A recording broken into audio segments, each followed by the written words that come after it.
ছোট্ট রান্নাঘরের মাচাটা আজকে একদম ভেঙে গিয়েছে। সেই জন্য এই মাচাটাকে আবার নতুনভাবে গুছিয়ে রাখলাম। নমস্কার বন্ধুরা, আমি দিয়া।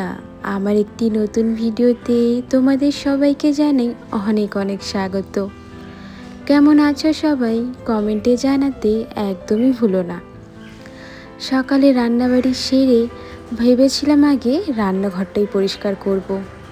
কিন্তু রান্নাঘর পরিষ্কার করতে গেলে তো অনেকটা সময় লাগবে, তাই ভাবলাম আগে ঘরের কাজগুলো সেরে নিই, তারপর না হয় রান্নাঘরের দিকে যাওয়া যাবে। এখন যেন বিগত কয়েকদিন ধরে সকাল 9টা বাজলেই বৃষ্টি শুরু হয়ে যায়। এমন মনে হচ্ছে বৃষ্টি যেন সময় দেখতে পারে, অন্য সময়ে আসে না।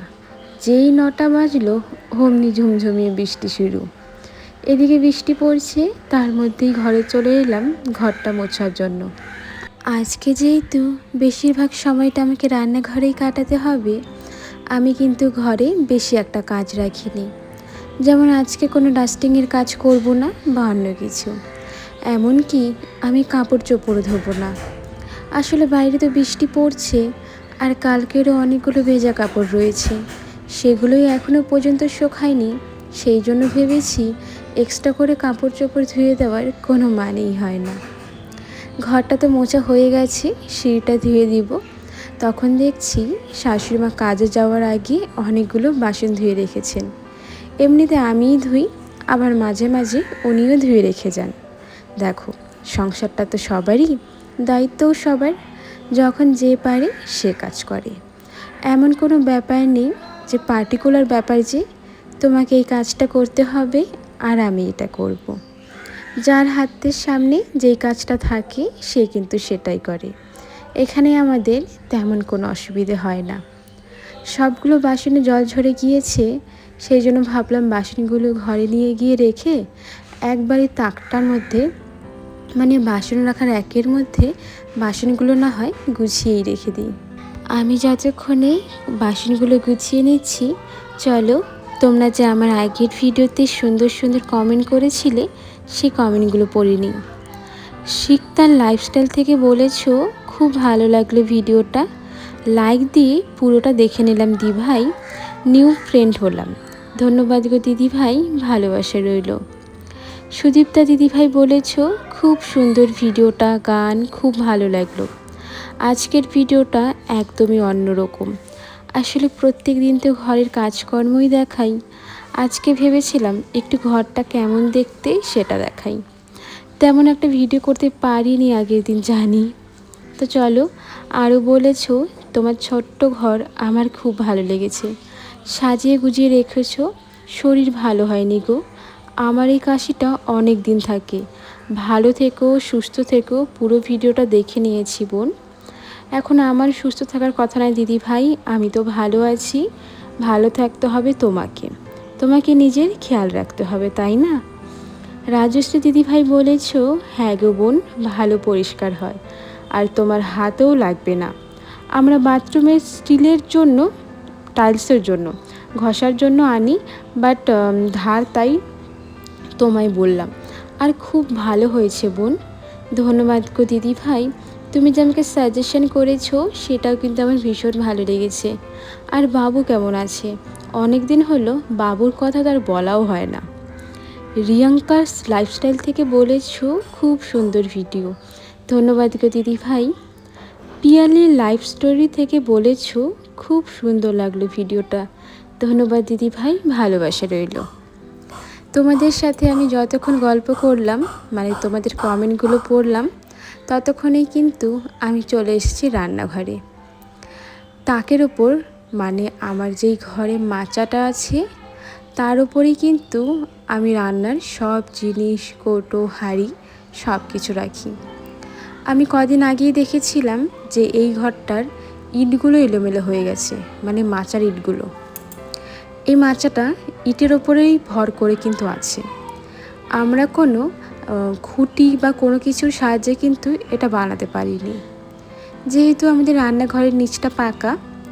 আগে তো এখানে ঘর ছিল, সেই জন্য প্রতি বছর বন্যার জল হতে হতে রান্নাঘরটা, মানে নিচটা একদম খারাপ হয়ে গিয়েছে।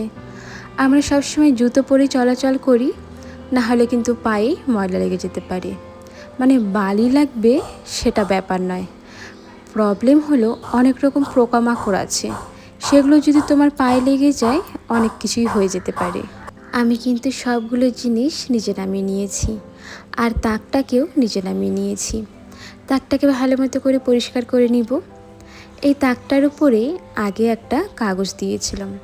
কাগজ বলতে ওই আর কি ত্রিপালগুলো হয় না, যেগুলো নীল কালার হয় বা কালো কালার, সেগুলো দেওয়ার জন্য কি হয়েছিল বলে তো, জলগুলো নিচে থাকতো, মানে বাসন রাখতাম, সেই জলগুলো তো ঝরে এক জায়গায় পড়তো, সেখানে পড়ে জায়গাটা না ময়লা হয়ে যেত আর পোকা হয়ে যেত। এই জন্য তাকের উপরে আমরা কোনো প্লাস্টিক ব্যবহার করি না। যদি কোনো জল থাকে বাসনে সেটা পুরোপুরি নিচে পড়ে যায়, মানে মাটির মধ্যে আর কি পড়ে যায়। তো এখানে সবথেকে বড় সমস্যা হয়েছিল এই ইটগুলো পুরোপুরিভাবে একদিকে হয়ে গেছে। যদি ভুল করেও জিনিসগুলো নিচে পড়তো তাহলে ভাবো তো কী হতো। রান্না করে খাবারগুলো তো এখানেই রাখি, আর খাবারগুলো যদি নিচে পড়ে যেত একটা বেলা মনে হয় আমাদের না খেয়ে কাটাতে হতো। সমস্যা হবে সেটা দেখতে পাচ্ছি, তবে সমস্যাগুলো ঠিক করব না, এটা আবার কেমন কথা। যেটা দেখতে পারবো না বা হঠাৎ করেই হয়ে যাচ্ছে সেটা তো আলাদা ব্যাপার, তবে যেটা জানতে পারছি যে এটা আমার সাথে হবে, তাহলে তো আগের থেকেই আমাদের সব ঠিক করতে হবে, তাই না? আমি যখন ইটগুলো গোছাচ্ছিলাম আমার হাতে প্রচুর পরিমাণে লাল পিঁপড়ে কামড় দিচ্ছিল। অনেক দিন ধরেই ইটগুলো এখানে রয়েছে, সেই জন্যই আর কি পিঁপড়েগুলো হয়েছিল। আমার ভীষণভাবে এখানে বসে বসে কাজ করতে ভয় লাগছিল। যদি মাথার মধ্যে এই মাচাটা পড়ে যায় তাহলে কিন্তু অনেক জোরেই ব্যথা লাগবে। এই জন্য মাচাটা কিছুটা দূরে রাখলাম যাতে আমার ওপর না পড়ে। একদিকে তো ইট দিয়েছি আর অন্যদিকে ইট কম হয়ে গেছে। বেশি নিচে রাখলে কিন্তু পোকামাকড় ওঠার সম্ভাবনা রয়েছে। যেই ঝুড়িগুলোর মধ্যে ফল রাখা হয় বা সবজি রাখা হয়, সেখান থেকে একটা ঝুড়ির মধ্যেই কিছুটা ইট দিয়ে আমি দুপাশ কিন্তু একদম সমান করে নিয়েছি, যাতে উঁচু নিচু না হয় সেই রকমভাবেই। মাচাটাকে এখন সমানভাবে আমি ইটের উপর বসিয়ে নিব। আর দেখো, জিনিসগুলো যাতে ওই ফাঁক দিয়ে পড়ে না যায় তার জন্যই আমি এই কাঠের টুকরোগুলো ব্যবহার করব। এই যে বড় কাঠের টুকরোটা দেখতে পারছো, এর উপরটা কিন্তু আমি রান্নার জিনিসগুলো রাখি, এই যেমন হাঁড়ি কড়াই বা তরকারি সেগুলো। বিগত কয়েকদিন ধরেই যেহেতু ওই বড় ইটের টুকরোটা এভাবেই রয়েছে, এর মধ্যে না বেশ অনেকটা ময়লা মনে হচ্ছিলো। এই জন্য কী করেছি, আমার ঘরে মানে রান্নাঘরে আর কি সবসময় তো আমি জল রেখে দিই, না জানি কখন জলের দরকার পড়ে, সেই জল দিয়েই কিন্তু আমি এই জায়গাটা ভালো মতো করে ধুয়ে নিয়েছিলাম। একবার তো ভেবেছি বাইরে নিয়ে গিয়েই ধুবো, তবে যে গরম লাগছিল মন আর চাইছিল না, তাই ভাবলাম ঘরের মধ্যেই পরিষ্কার করে নিই।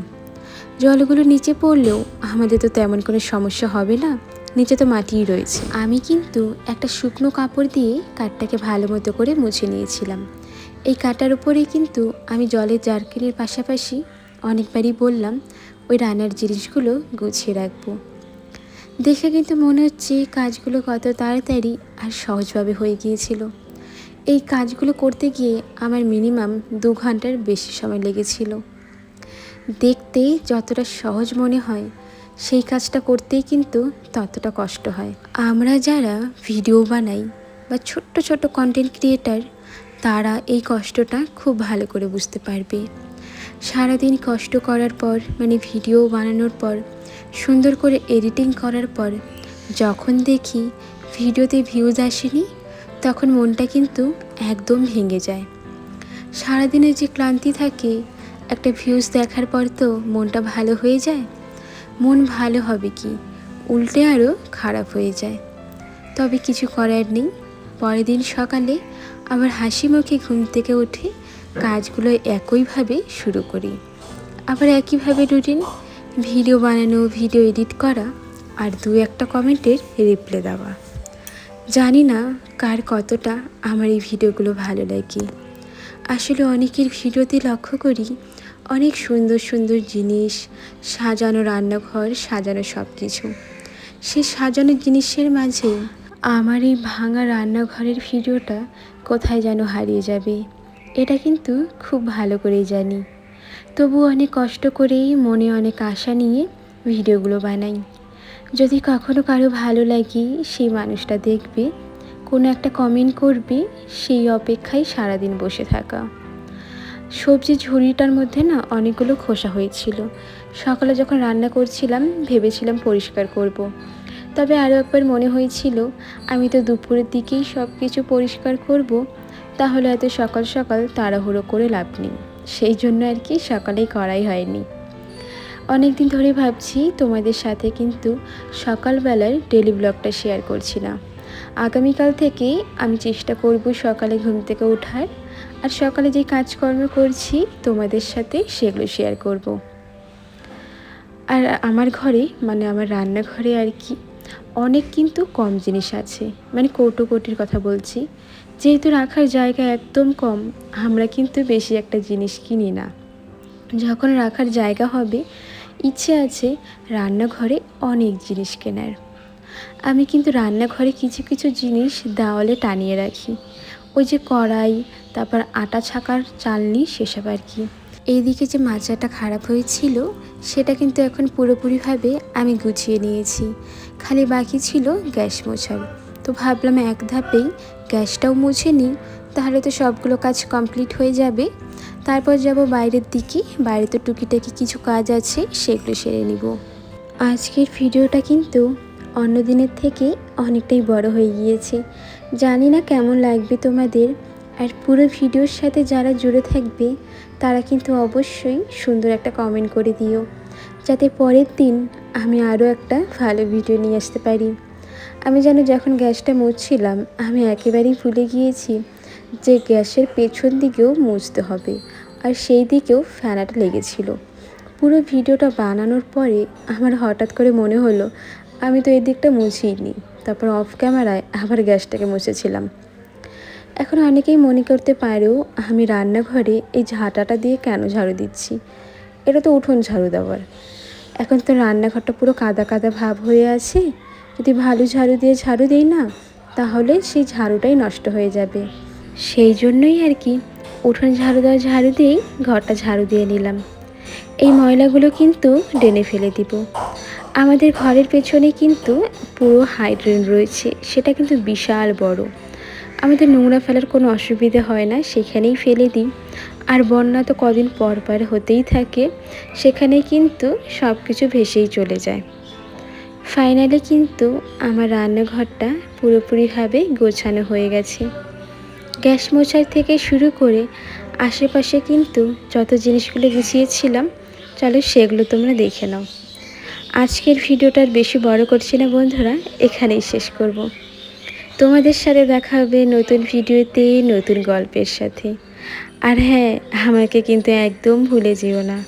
আজ তাহলে আসি, সবাই ভালো থেকো, সবাইকে টাটা।